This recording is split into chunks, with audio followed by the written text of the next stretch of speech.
So ito na muna natin gagamitin natin si Cory. So medyo lumabo yung pintura niya, no? So wag na kayo mag car cover, boys. Ganyan. Oh my god, what the fuck? Uy, anong nangyari dito? Pogi oh, tas may Escalade kang ano, convoy. Tignan mo naman, tumunog yan, bro. Parang pinlansya sa kalsada, no? Kailangan natin picturean to, boy. Ayun ang pogi, par. Kayang-kaya natin yan, tol. Kailangan mo lang magtiwala sa sarili mo. Tiwala sa sarili, sipag, talino, tsaka konting illegal. Kung di kayo familiar, boys, sa mga vlogs natin or hindi kayo nakasunod, naka-atras po ako ng motor kay Barak, no? Kung mapapansin nyo ngayon, maluwag dito sa ating labas. O bakit? Kasi wala yung mga sasakyan natin. So kung di nyo napanood last vlog, nabangga po si Barak, no? Naibangga ko po siya sa isang motor, no? Ito pala yung gagamitin natin ngayon. Pangalan nito, boys, si Joey. Agenda natin ngayong araw is, sinimulan ko to ng 2020, tama ba to? Or 2021, itong project car natin si Cory. Ayun, no? Actually, medyo yung pintura niya, medyo nag-fade na rin talaga. Nag-start to, boys, actually sa La Union kasi iniwan ko siya doon naka-cover. Tapos ulan, tuyo for 3 months ba? 4 months. So medyo lumabo yung pintura niya, no? So wag na kayo mag-car cover, boys. Ganyan. Oh my god, what the fuck? Uy, anong nangyari dito? Oh, kakasabi ko lang, wag na mag-cover.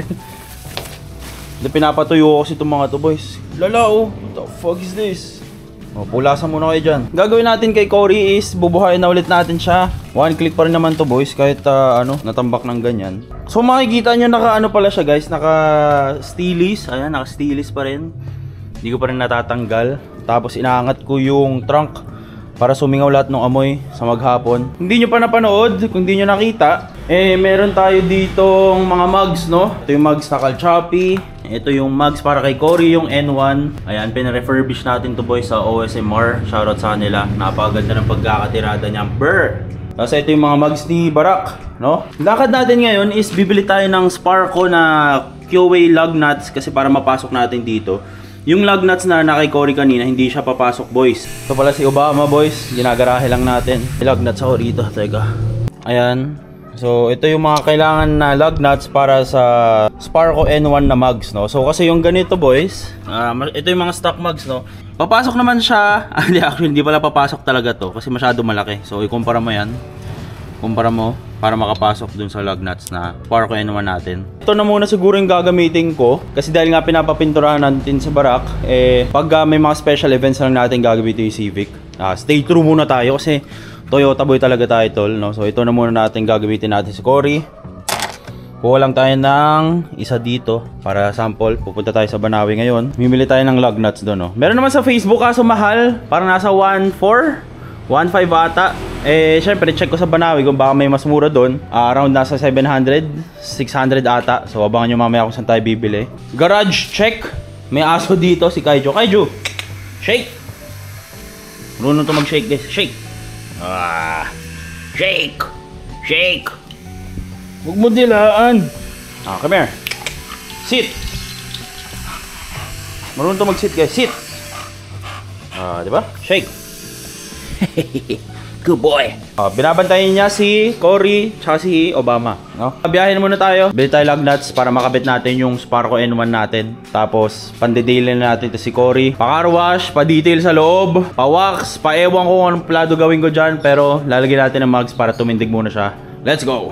Motovlogger muna ngayon. Ito pala isang laruan, boy. Si Joey naman to. Ito si Joey, yung ating Mio 1. Nagliliyab na naman sa init. Kung gusto nyo pala gawa natin ang full review tong si Joey, comment nyo lang down below. Gagawa natin ang full review to. Wala masyado special sa kanila. Sa kanya, Mio 1, sporty Mio. Motor ng tomboy na mataba. Bumaya time check pala ngayon, 2:20 na ng hapon. Share ko sa inyo kung saan ako bibili ng lug nuts na mura pala. Pwede ko naman ipalalamove kaso kasi gusto ko naman make sure na yung lug nuts para talaga sa Sparco. Kaya dala tayo ng sarili natin. Ito ang rason kung ba't hindi ko mabenta-benta tong si Joey. Kasi dahil nga, siya na Mio 1. To originally, 2016 model to ng Mio Sporty. Ito yung motor talaga sa akin, Ito yung motor na pwede ko ibilad sa labas. Parang dirty motor siya. Pero inaalagaan ko naman to, don't get me wrong. Pero alam mo parang ang hirap kasi maging pogi palagi. Gusto ko kasi syempre dati P6 ko, no, naalala nyo. So palagi naka-wax, naka-detail, pinaceramic ko pa.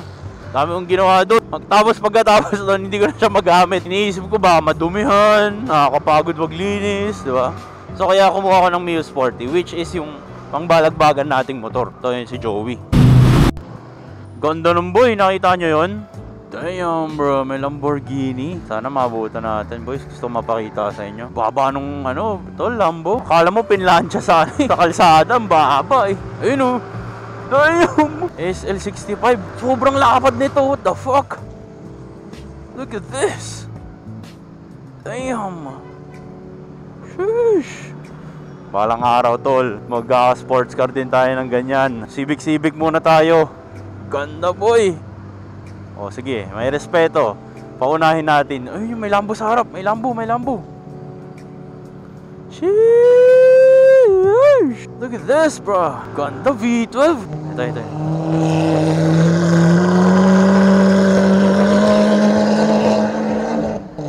Ano yun? Pogi oh, tas may Escalade kang ano, convoy. Tignan mo naman tumunog yan bro. Parang pinlansya sa kalsada no. Kailangan natin picturean to boy. Ayun ang pogi par. Caption, balang araw magkakaganyan din ako. You know.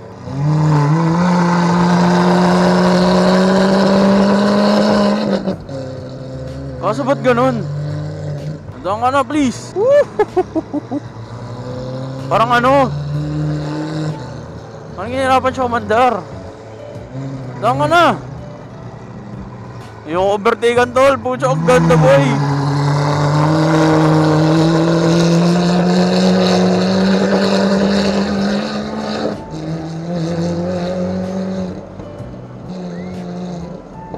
Parang nahihirapan siya umandar no.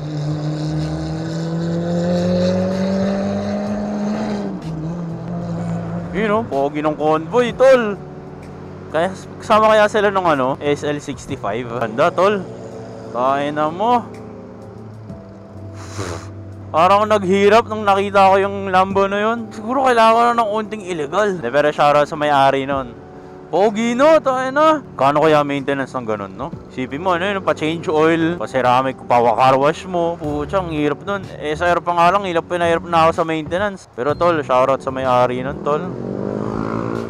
Lintik na ano, sampal sa buhay yun, pre. Bagay, bata pa naman tayo. Kayang-kaya natin yan, tol. Kailangan mo lang magtiwala sa sarili mo. Tiwala sa sarili, sipag, talino, tsaka konting illegal. Parang naghirap nung nakita ko yung Lambo na yun. Pagkapanawi kayo, search na lang Waze nyo lang C3 ata yung name ng shop nila. DC3 Audio and Car Accessories. Hanapin nyo yan dyan. Corolla, small body. Ganda talaga dito. May dala kayong sample para sure. Ay, 12 by 1.5 pala. Bukas pa. Pag in order, bukas pa.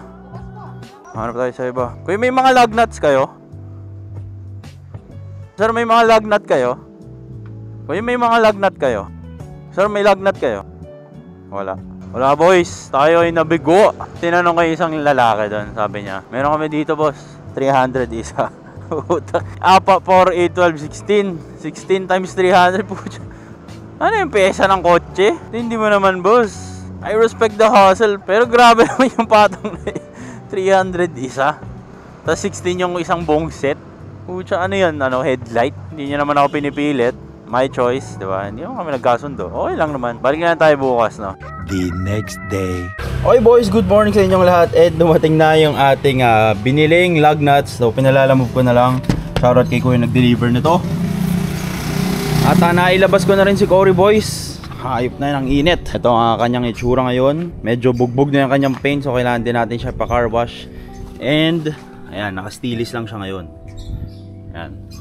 Tapos pala yung mga mugs and tires na isakay ko na rin. Ay, yung gagamitin natin is yung mugs ko yung tires ko dati Kumho Extra PS31 para sa magtatanong size 195/55 by 15. Tapos yung mugs na gagamitin natin is itong Sparco N1 ay nailabas ko na rin boys. Ngayon isa ito na bagong na-discover ko na problema. Pucha, ayaw magsara. Ayun, nag-lock na.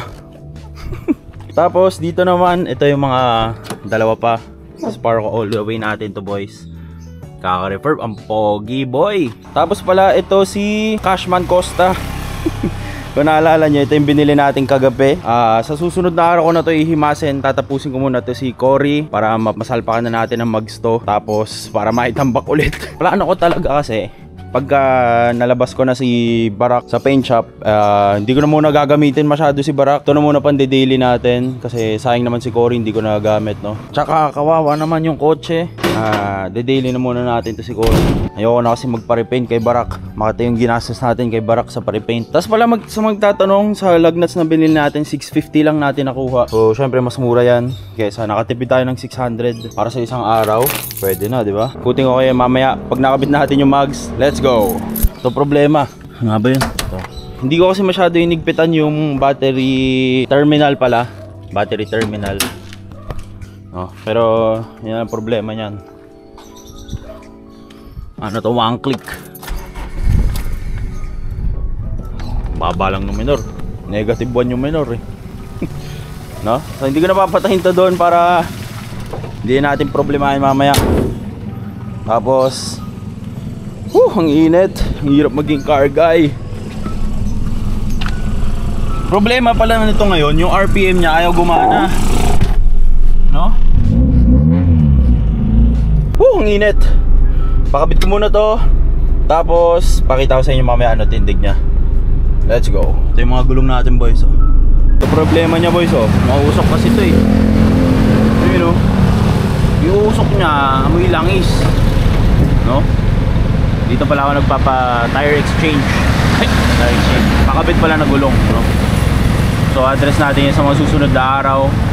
Hirap talaga pag natatambak yung kotse, no? Init. Buksan lang pala natin to, no? Putya, baka bato yung pinadala sa atin dito. Para man makita natin yung binili natin. Ayun, meron siya ng bala. So kailangan nyo nito boys kasi hindi siya papasok sa normal na ano eh. Ito kasi yung mga lug nuts na kailangan na susi. Ayan. So kailangan, may kasama siyang ganito. Huwag niyo iwawala ito, hirap maghanap niyan. So ito yung mga panibago nating lug nuts para kay Cory.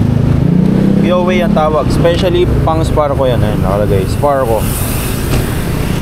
Okay. Okay boys, dito na tayo sa bahay ngayon.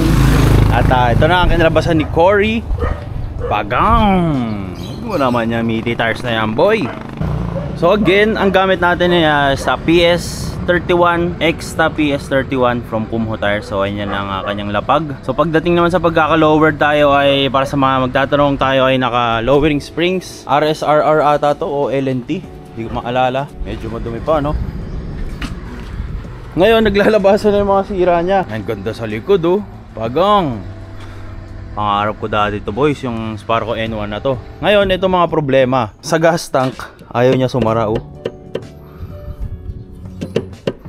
Bakit ayaw sumara? Tapos itong trunk ayoko na buksan. Pero kaninang hirap niya rin isara. Tapos ditong side ito ayaw na rin bumaba. Ayaw na rin bumaba boy. Kahit susian. Yung mga nagiging problema kapag natatambak talaga yung sasakyan. Pero gagamitin na natin to. Pandidili na ulit natin. Tapos ito pala yung kanyang mga ano, yung mga nagbulutong.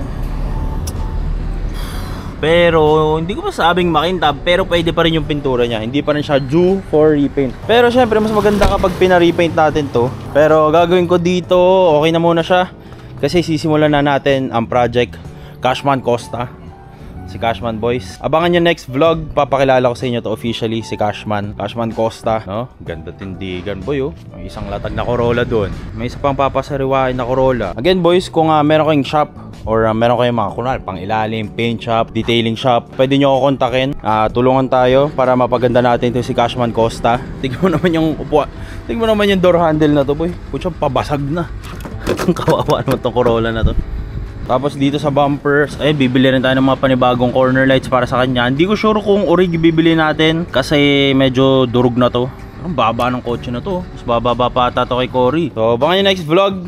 Vlog ko na to ngayon para tapos na, mapaayos na natin siya mamaya or bukas. So ayun, kita kayo sa susunod na video. Final look ni Cory. So ang kinalabasan, comment down below kung tindig ba para sa inyo to. No? So ayun lang. Kita kayo sa susunod na video. Peace out.